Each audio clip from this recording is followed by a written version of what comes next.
Ukraine Russia যুদ্ধ থামানোর জন্য বেশ কিছুদিন ধরেই তৎপরতা চালাচ্ছেন মার্কিন প্রেসিডেন্ট ডোনাল্ড ট্রাম্প। এরই মধ্যে এই ইস্যুতে বৈঠক করেছেন রুশ প্রেসিডেন্ট ভ্লাদিমির পুতিন। তবুও নেভেনি যুদ্ধের আগুন। উল্টো দখল করা ভূখণ্ড নিয়ে কড়া হুঁশিয়ারি দিলেন রুশ প্রেসিডেন্ট। জানান তারা কোনো ভূখণ্ডগত ছাড় দেবে না। ভারতীয় সংবাদ মাধ্যম ইন্ডিয়া টুডেকে দেওয়া সাক্ষাৎকারে তিনি বলেন, প্রয়োজন হলে শক্তি প্রয়োগের মাধ্যমেও লক্ষ্য অর্জন করা হবে, অথবা ইউক্রেনের সেনাদের সংশ্লিষ্ট অঞ্চল থেকে সরে যেতে হবে। বর্তমানে ডনবাসের 85% অঞ্চল রাশিয়ার নিয়ন্ত্রণে রয়েছে।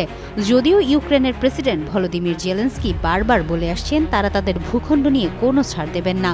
তবে পুতিন এমন সময়ে মন্তব্য করলেন যখন যুক্তরাষ্ট্রের প্রেসিডেন্ট ডোনাল্ড ট্রাম্প বলেছেন রুশ নেতা যুদ্ধ বন্ধ করতে চান। একই সঙ্গে মার্কিন আলোচক দল রাশিয়ার প্রতিনিধিদের সঙ্গে বৈঠক করেছে। ট্রাম্পের বিশেষ দূত স্টিভ উইটকফ ইতোমধ্যে পুতিনের সঙ্গে সরাসরি সাক্ষাৎ করেছেন।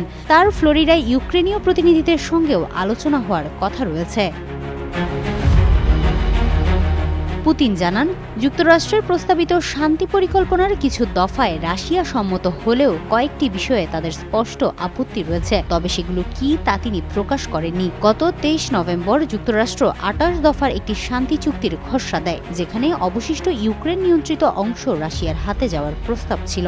এই দফার কঠোর বিরোধিতা করেছে ইউক্রেন এবং ইউরোপের দেশগুলো। যদিও গত সপ্তাহে চুক্তির কয়েকটি দফায় পরিবর্তন আনতে সক্ষম হয়েছে ইউক্রেন। সামগ্রিক চিত্র বলছে, যুদ্ধ শেষের আলোচনায় কিছু অগ্রগতি দেখা গেলেও রাজনৈতিক অবস্থান, ভূখণ্ডগত দাবি এবং আন্তর্জাতিক পক্ষগুলোর স্বার্থ সব মিলিয়ে সংকট এখনও কঠোর ও জটিল পর্যায়ে রয়ে গেছে। হিমাতুল জান্নাত, যুগান্তর নিউজ।